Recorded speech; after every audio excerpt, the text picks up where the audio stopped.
Hello learners! In this lesson, we will learn what the main idea is, as well as the key sentence and supporting details. We will also talk about how to identify them.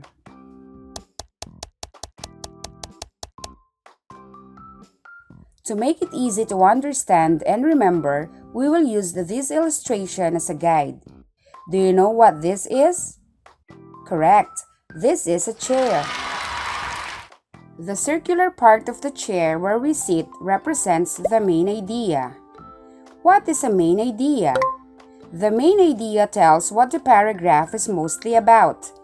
This is the author's most important point. What are supporting details? Supporting details provide information that explains the main idea. These can be facts, statements, examples, and specifics which guide readers to a full understanding of the main idea. In the illustration, these are the legs of the chair. The legs of the chair support the seat, in the same way that the supporting details support the main idea. We'll look at some examples in a short while. Let's talk about the key sentence first. A key sentence is the term used to identify the sentence in a paragraph that contains the main idea. It mostly comes in the beginning of the paragraph, but sometimes it can be found at the end too. You might get confused. Is the main idea the same as the key sentence? Yes, that is possible. The main idea can be found inside the key sentence, or sometimes they are the same. Here is an example. There are different needs for animals to survive. Animals need food to grow. They need shelter or a place to live in. They also need special care and love. What is the main idea of this paragraph?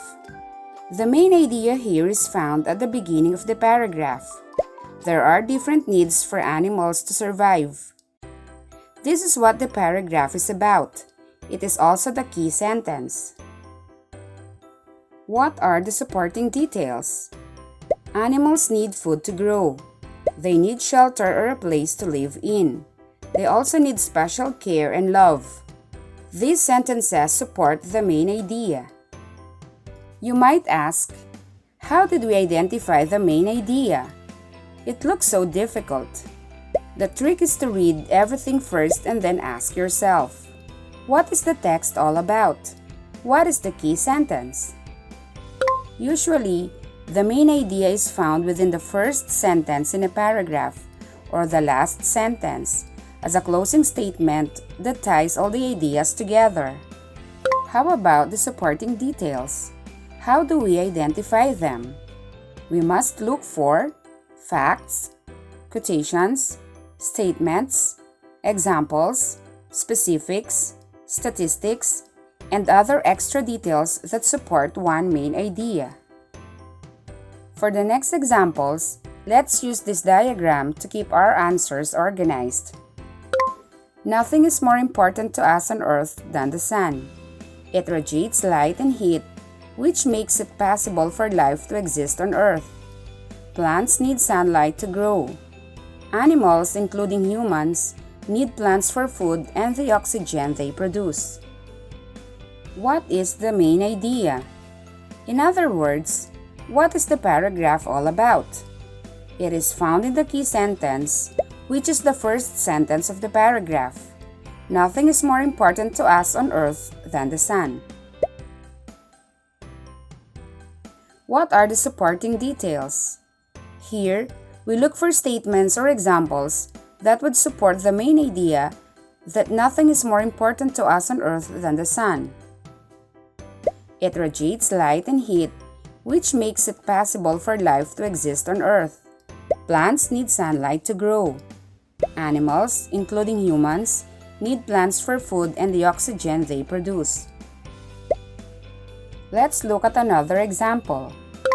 There are 3 classes of ants in a colony. They are the workers, the males, and the queen. Worker ants are wingless. They are females but they cannot lay eggs.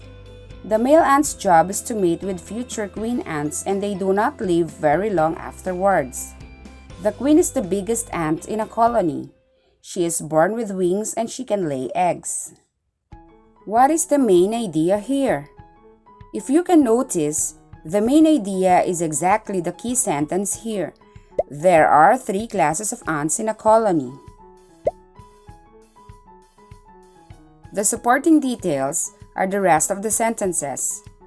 As you can see, the author enumerated the 3 classes of ants and explained what each of them look like and what they do. Let's see if you can now determine the main idea and the supporting details by doing a quick exercise. Again, we will make use of this graphic organizer. Milk contains the 4 kinds of nutrients needed by the body: protein, carbohydrates, fats, and minerals. It is almost a complete food. Young and old alike need milk. Milk is a very important food. What is the main idea?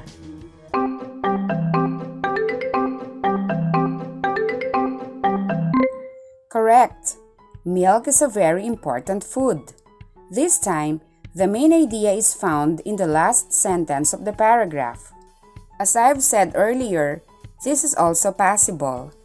This is used to tie all the ideas together and is usually a powerful way to end the paragraph.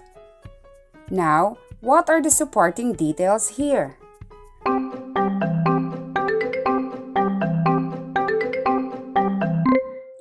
Correct.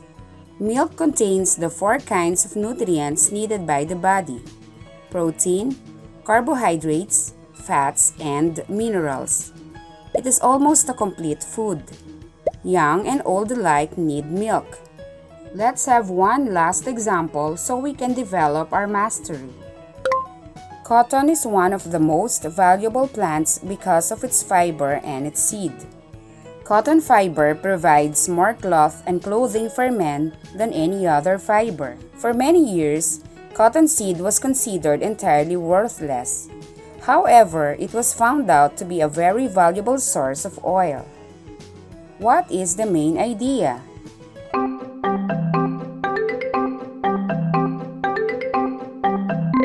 That's right. Cotton is one of the most valuable plants.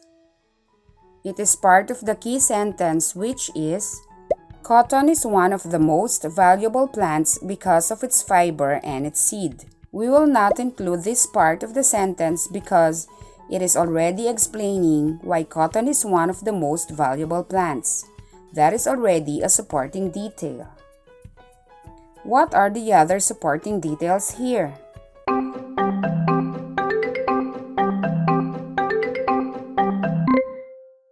That's right, because of its fiber and its seed.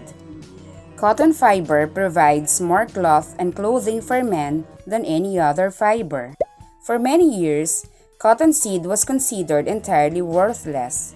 However, it was found out to be a very valuable source of oil. But wait, why do we need to find the main idea? Finding the main idea improves our comprehension of the text. The main idea ties all of the sentences in the paragraph or article together. Once you identify the main idea, everything else in the text should fall into place. If this has been helpful, subscribe to the channel and give this video a thumbs up. That's all for today, and see you in the next lesson.